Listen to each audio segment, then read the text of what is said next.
नमस्कार मित्रांनो, लग्नानंतर होईलच प्रेम या मालिकेच्या आजच्या भागात आता वसुत्या रम्याला म्हणतात, रम्या हे मला जमणार नाही.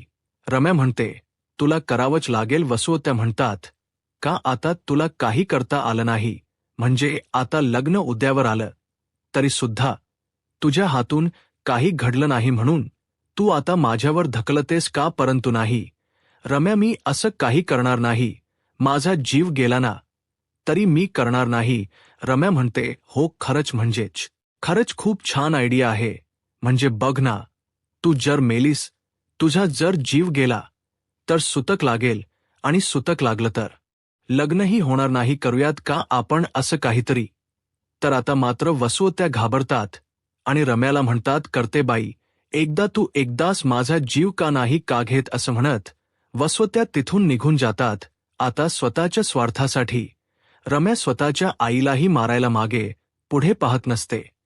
ते पाहून वसुत्यांना धक्काच बसतो.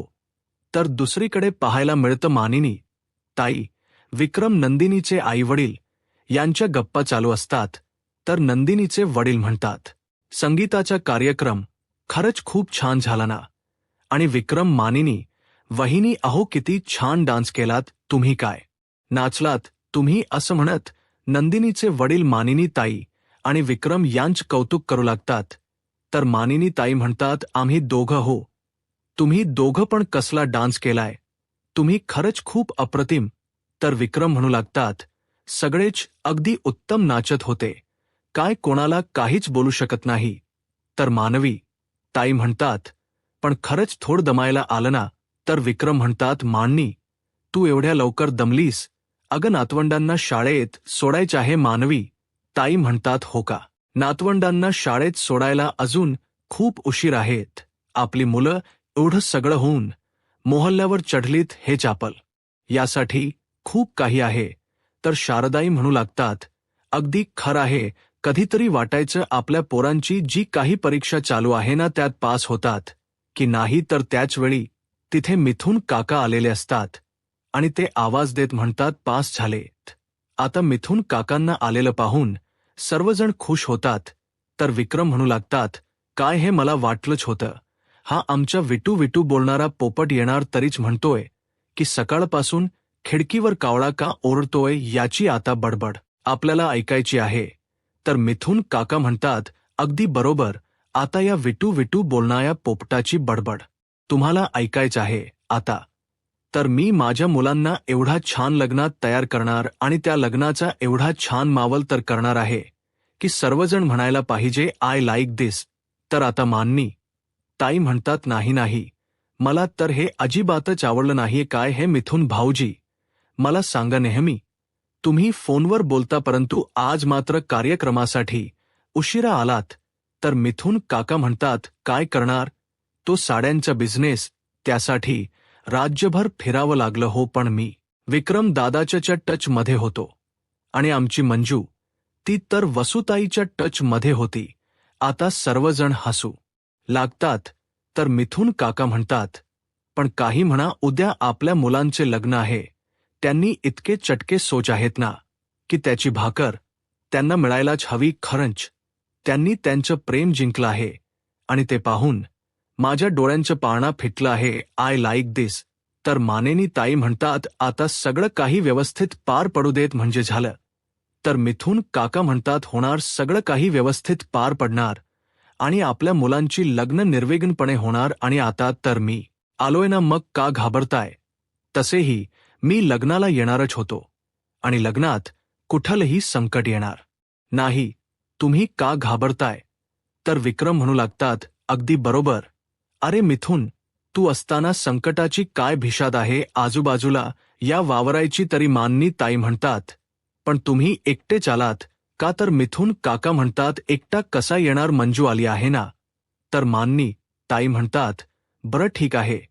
तर मिथून काका म्हणतात, मुली सुद्धा येणार होत्या परंतु काय करणार ना, आता त्यांच्या परीक्षा सुरू आहेत म्हणून त्यांना येता आलं नाही. तर माननी ताई म्हणतात, भाऊजी, अहो काय हे, थोडं अगोदर तरी यायचं होतं, म्हणजे बघा ना, मेहंदी, संगीत आणि सगळा कार्यक्रम पार पडला आणि आता तुम्ही आलाय. भाऊजी, काय हे तुम्ही त्या कार्यक्रमाला हजर असला असता तर किती मज्जा आली असती. अहो हे हळद मेहंदी सगळे कार्यक्रम तुमच्या विना झालेत. काय हे भाऊजी. तर विक्रम म्हणतात, अगदी खरं आहे. अरे मिथुन, तू आला असतास ना तर अजून मज्जा करता आली असती. तर मिथुन काका म्हणू लागतात, वहिनी, अगं लग्न घरात हळद संगीत मेहंदी हे कार्यक्रम होतातच, ते कार्यक्रम होतच असतात. परंतु आपल्या घरात जोपर्यंत आत्याची मुलगी रुसत नाही, फुगत नाही, काहीतरी कारस्थान करत नाही, तोपर्यंत असं म्हणताच वसू आत्या तिथे हजर झालेल्या असतात. आता वसू आत्यांना पाहून मिथुन काकांची बोलतीच बंद होते.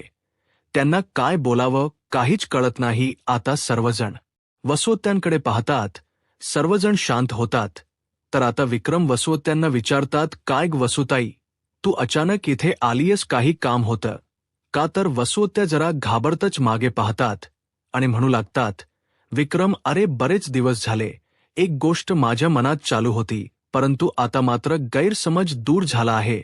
तर मांडणी ताई विचारतात, म्हणजे नक्की काय बोलताय वसुताई तुम्ही? तर विक्रम म्हणतात, हो ना अगं वसुताई, तू कशाबद्दल बोलतेस? तर वसुआत्या म्हणतात, हेच ग माने, मी धनंजयला बोल लावत होते, आरोप केलेत मी त्याच्यावर की माझ्या नव्याच्या मृत्यूला हा जबाबदार आहे.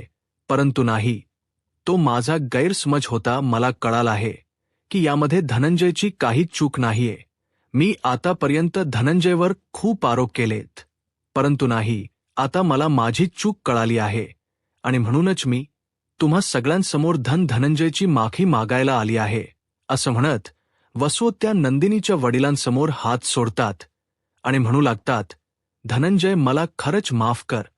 तर आता नंदिनीचे वडील म्हणतात, वसुताई, अहो काय आहे, तुम्ही माफी वगैरे मागू नका हो. तुम्ही माफी मागायची काहीच गरज नाही. परंतु खरं सांगू का, आज तर माझं मन हलकं झालं आहे. मनावरच खूप मोठं ओझं उतरल्यासारखं वाटते. आता मी मरायला मोकळा. विक्रम म्हणतात, काय हे धन्या, अरे चांगल्या दिवशी असं काही बोलायचं असतं का? तर त्यानंतर सर्वजण खुश होतात. मिथुन काका म्हणतात, खरंच खूप छान गोष्ट घडली, चला मी यासाठी आईस्क्रीम घेऊन येऊ का? तर वसुआत्या म्हणतात, नाही नाही, नको, मी झोपायला जाते. असं म्हणत वसुआत्या तिथून निघून जातात. तर त्यानंतर मिथुन काका सर्वांना म्हणतात, बसा बसा सगळेजण, खूप इमोशनल झालात ना? तर सर्वजण बसतात, गप्पा सुरू होतात. तर विक्रम मिथुन काकांना म्हणतात, काय मग खबर वाहात? तर मिथुन काका म्हणू लागतात, ते चंदीगडला गेलो होतो ना लेडीज सायकलचा कारखाना काढण्यासाठी, परंतु तिथे गेल्यानंतर जेंट्सचाच काढला ना, काय करणार? असं म्हणत त्यांच्या गप्पा रंगलेल्या असतात. तर दुसरीकडे वसुआ त्या मनाशीच म्हणतात, रम्या, मी फक्त तू बोललीस म्हणून जाऊन मी त्यांची माफी मागली आहे, त्यांच्या समाधानासाठी, एवढंच नाही तर त्यांना आपल्यावर विश्वास बसावा यासाठी. हे सगळं रम्या फक्त तुझ्या सांगण्यावरून मी केलं आहे. परंतु रम्या, याचा कुठेतरी फायदा होऊ देत. उद्यावर लग्न आले, काहीतरी धमाका कर रम्या. असं म्हणत वसुआत्या या चौघांकडे पाहू लागतात. तर दुसऱ्या दिवशी लग्नाची सगळी तयारी झालेली असते आणि मंडपात गडबड सुरू असते. नंदिनी आणि काव्यासाठी त्यांच्या लग्नातील शहाज शृंगारही आलेला असतो आणि मंडपात लग्नाची खूप घाई चालू असते, सगळी गडबड चालू असते. तर आता नंदिनीचे वडील गुरुजींना विचारतात, काही लागणार आहे का? तर त्याचवेळी तिथे गुड्डू असतो. गुड्डू म्हणू लागतो, मी आहे, जर त्यांना काही हो असेल तर मी देईन. गुरुजी म्हणतात, याला सांगा, जर तुम्हाला काही कमी पडत असेल तर याला सांगा, हा सगळं काही आणून देईल. तर त्याचवेळी त्या ठिकाणी शारदाताई येतात. तर नंदिनीचे वडील विचारतात, काय झाल शारदा? तर शारदाताई म्हणू लागतात, अहो गौरी पूजनासाठी 2 चौरंग हवेत, परंतु त्यांनी एकच दिला आहे, जरा जाऊन घेऊन या बरं. तर नंदिनीचे वडील म्हणतात, हो मी कार्यालयातून घेऊन येतो, त्यांना कळवावं लागेल. असं म्हणत ते तिथून निघून जातात. सगळ्यांचीच लगबग चालू असते. तर मिथुन काका सुद्धा सगळं मॅनेज करत असतात. तर हारवाला त्यांना विचारतो, तुम्ही कोण आहात? तर मिथुन काका म्हणतात, मी मुलींचा मामा, मुलांचा काका, वहिनीचा दीर, या घरचा जावई. सर्व काही आहे, पण तुला काय करायचंय? तू तुझं काम केलंस काजा. तुझं काम पूर्ण कर असं म्हणत मिथून काकांनी एक एक जबाबदारी पूर्ण केलेली असते. तर इकडे माननी ताई आशाला आवाज देतात आणि म्हणू लागतात, आशा, आपल्या रूममध्ये सेफ्टी पिण्यांचा बॉक्स आहे, त्यातल्या 2-3 सेफ्टीपणा जीवा आणि पार्थला आणून देशील का? तर आशाताई म्हणतात, हो मी घेऊन येते. असं म्हणत आशाताई तिथून निघून जातात. तर इकडे माननी ताई बाकी सगळी मॅनेजमेंट बघत असतात. तर त्याचवेळी विक्रम माननी ताईंचा हात धरतात आणि त्यांना बाजूला ओढून घेतात. तर माननी ताई म्हणतात, अहो काय करताय, लोक बघतायत आपल्याकडे. तर विक्रम म्हणतात, कोणी बघत नाहीये. माननी तर माननी ताई म्हणतात, तुमच्या काही बालिशपणा संपणार नाही. आणि माननी ताईंना विक्रम म्हणू लागतात, तो तर माझा कायमच असणार, कारण तूच इतकी गोड दिसतेस, मग काय करणार? तर माने ताई म्हणतात, बसा, काय झालं सांगा बरं, तुम्ही का मला असं बोलावून घेतलं? तर विक्रम म्हणतात, तुझ्यासाठी खास नव्या मुलांची आई आणि विक्रम देशमुख याची बायको गजाशिवाय छान दिसतेस का हे बघ, तुझ्यासाठी मी गजरे घेऊन आलो आहे. असं म्हणत आता माननी ताईंना ते गजरे दाखवतात. मानेनी ताई म्हणतात, द्या बरं. तर विक्रम म्हणतात, नाही.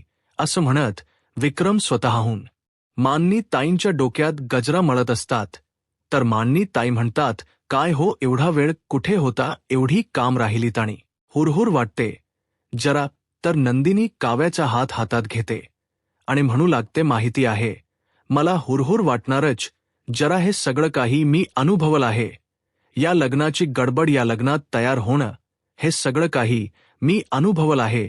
परंतु आजची वेळ तुझी आहे, आजचा दिवस तुझा आहे आणि हा तुझा दिवस असणारा सगळ्यात स्पेशल दिवस आहे. खरं सांगू का काव्या, मला खरंच खूप आनंद वाटतोय की माझ्या बहिणीचं लग्न तिच्या मनाप्रमाणे तिने पसंत केलेल्या मुलासोबत होते आणि ते लग्न करण्यासाठी ती थोडी उतावळी आहे, आतुर आहे, उत्सुक आहे. आता मात्र काव्या लाजू लागते. तर काव्या म्हणते, ताई अगं. तर नंदिनी म्हणते, खरं सांगू का काव्या, माझ्या बहिणीचं लग्न मला असंच पाहायचं होतं, म्हणजे अगदी तिच्या मनासारखं, मानाचं आणि तिच्या आवडीचं. असं म्हणत असतानाही ही नंदिनीचे डोळे पाणावलेले असतात. तिच्या बहिणीच्या आयुष्यात येणारा हा अनमोल आणि सुखाचा क्षण पाहून नंदिनी खूप खुश असते. नंदिनी पुढे काव्याला म्हणते, काव्या, एक गोष्ट कायम लक्षात ठेव, दुःखाची आणि आनंदाची चव ही सारखीच असते आणि या सगळ्यात वेगळे असतो ते आपण, आणि हे क्षण सगळ्यात वेगळे आहेत काव्या. आणि म्हणूनच म्हणते की हे क्षण तुला अनुभवण्याची ही संधी आली आहे. मनापासून एन्जॉय कर. आणि हो, सगळ्यात महत्त्वाचं म्हणजे माझा विचार करू नकोस. आता मात्र काव्याचेही डोळे पाणवतात. आपल्या बहिणीने आतापर्यंत आपल्यासाठी ताई म्हणून केलेले सर्व क्षण काव्याला आठवतात आणि काव्याताई अशी हाक मारत लगेच नंदिनीला बिलते, तिला मिठी मारते. तर दुसरीकडे जीवा आणि पार्थच्या गप्पा चालू असतात आणि त्याचवेळी मिथून काका मागून येत जीवाला मिठी मारतात. जीवा म्हणतो, नंदिनी. तर मिथून काका म्हणतात, काय हे? तर पार्थही हसू लागतो. तर जीवा म्हणतो, मिथून काका, अरे तू कधी आलायस? अरे बघ ना पार दादा, मला तर माझ्या लग्नातील सगळी जवळची माणस भेटत आहेत. म्हणजे अगोदर गुड्डू आला आणि आता मिथून काका. थॉक्स देवा. तर आता मिथून काका का म्हणतात, ते सगळं जाऊ देतच, परंतु पार्थ मला एक सांग, याला सती मिठी मारली तरी नंदिनीच आठवतीये का? तर पार्थ म्हणतो, अरे मिथून काका, साधा त्याच्या गाल्यावरून हात फिरवलास ना, अशी बोट जरी फिरवलीस तरी तो नंदिनी अशीच हाक मारणार आहे. तर जीवा म्हणतो, बडे भैया तू सुद्धा. तर मिथून काका म्हणतात, ब्रते सगळं ठीक आहे, चला राजांनो, लवकर तयार व्हा पोरी. तर नट्टापट्टा करून तयार झाले आहेत आणि तुम ही पट्टापट्टा तयार व्हा. तर पार्थ म्हणतो, काका आम्ही तर रेडीच आहोत. तर जीवा म्हणतो, किती दिवसापासून? असं म्हणतात. दोघेही हसू लागतात. मिथून काका म्हणतात, बरं आता चला मग, झटकन अभ्यास आणि पटकन पास. असं म्हणत मिथून काका तिथून निघून जातात. तर दुसरीकडे नंदिनी आणि काव्या दोघेही खूप भावुक झालेले असतात. दोघी नाही आपलं लग्न होणार म्हणून त्या खूप खुश असतात. तर त्याच वेळी मांडणी ताई आवाज देत म्हणतात, मुलींनो आवरलं का तुमच्या आठपा पटापट, आणि गौरी पूजायला बसा नवरदेव येतायत ब्र का. तर आता दोघेही आवाज देत म्हणतात की हो. आता दोघीही खुश असतात. आता लग्नाची वेळ जवळ आलेली असते आणि दोघींचेही चेहरे खूप छान खुललेले असतात. दोघींच्याही चेहऱ्यावर आता आपलं लग्न होणार आणि आपल्या मनासारखं आपल्या आवडत्या व्यक्तीसोबत होणार. त्यामुळे दोघीही खूप खुश असतात. आता दोन्ही नवरदेवांना घेऊन मिथून काका मंडपात येतात आणि गुरुजींना आवाज देत म्हणतात, गुरुजी नवरदेव आले आहेत. गुरुजी म्हणतात, बरं आता अंतरपाठ ठरूया आणि मंगल अष्टकांना सुरुवात करूया, कारण तोपर्यंत नवरी मुली गौरी परिहार पूजत असतील. आता दोघेही देशमुखांचे राजा भिंडे नवरदेव तयार होऊन आलेले असतात. रम्या मागे वळून पार्थकडे पाहते. पार्थ एवढा छान तयार झालेला असतो आणि त्यावेळी मात्र रम्या पार्थ मध्येच हरवून गेलेली असते. पार्थ एवढा छान तयार झालेला असतो की रम्याची नजर काही हटत नसते. तर मानेताई विक्रम आपल्या राजा भिंड्या दोन्ही नवरदेवांना घेऊन मंडपात येत असतात. तर मिथून काका गुरुजींना म्हणतात, नवरदेव आले आहेत, आता पुढे काय करायचं आहे. तर गुरुजी म्हणतात, बरं आता तुम्ही एक काम करा, गणेश अष्टक झालं की त्यानंतर मुलीच्या मामांना दोन्ही मुलींना लग्न मंडपात आणायला सांगा. तर मिथून काका म्हणतात, मीच मामा बनलो तर म्हणजे त्या दोन्ही मुली मला अगदी भाजीसारख्याच आहेत, त्यामुळे मी घेऊन येऊ शकतो का. तर गुरुजी म्हणतात, काहीच हरकत नाही. आता मिथून काकांची गडबड चालू असते. त्या युगला आवाज देत म्हणतात, युग आता आपल्याला अंतरपाठ धरायचे आहे, त्यामुळे तू कुठेही जाऊ नकोस. युग म्हणतो, नाही क्या बात आहे, म्हणजे आता मामा भाच्यांची जोडी अंतरपाठ ठरणार आहे. तर मिथून काका म्हणतात, चल चल बाकीचे पण काम आहेत. असं म्हणत मिथून काका तिथून निघून जातात. तर दुसरीकडे लग्न मंडपात जाण्या अगोदर नंदिनी आणि काव्या गौरीहर पूजण्यासाठी बसलेले असतात. दोघेही अगदी मनापासून गौरीहारची पूजा करत असतात आणि त्याचवेळी नंदिनीला ते क्षण आठवतात ज्यावेळी नंदिनीच पार्स सोबत लग्न असतं. त्यावेळी ती गौरी पूजण्यासाठी अशीच बसलेली असते आणि त्याचवेळी दीपकने त्या संधीचा फायदा घेत नंदिनीला किडनप केलेलं असतं. आता तो क्षण नंदिनीला आठवतो आणि तिचे डोळे पाणवतात. परंतु काव्या तिला सावरते आणि इशारानेच म्हणते, नाही ताई, आता त्या गोष्टी आठवायच्याही नाहीत. नंदिनी आता त्या सगळ्या गोष्टी बाजूला सारत नव्या आयुष्याची पुन्हा एकदा सुरुवात करत असते. आता दोघेही गौरी हार पुसतात, देवीचे आशीर्वाद घेतात. तर त्याचवेळी मिथून काका तिथे येतात आणि त्या दोघींचेही कौतुक करत म्हणतात, खरंच किती छान दिसताय. दोघेही अगदी सुंदर, सुरेख आणि सात्विक वा कमालाय लाईक धिस. तर त्यानंतर आता मिथून काका काव्याचं कौतुक करत म्हणतात, वाह वाह, आमच्या काव्या मॅडम अगदी नक्षत्राप्रमाणे दिसत आहे. पण काही म्हणा, तुम्ही दोघेही अगदी देशमुखांच्या दारासमोर असणाऱ्या तुळशी वृंदावनासारख्याच गोड दिसत आहात. सुंदर, सोचवळ आणि तितक्याच सात्विक. असं म्हणून त्या दोघींकडे पाहू लागतात. तर त्याचवेळी नंदिनी विचारात हरून गेलेली असते. तर मिथून काका नंदिनीला म्हणतात, काय काय झाले नंदिनी. तर नंदिनी आपले अश्रू पुसते आणि म्हणू लागते, काय गंमत असते ना. मिथून काका म्हणजे बघा ना, कधी कधी आपल्या आयुष्यभराचा जोडीदार आपल्या समोरच असतो, परंतु आपणच त्याला ओळखू शकत नाही. तर मिथून काका नंदिनी आणि काव्याला म्हणतात, त्याचं काय आहे ना.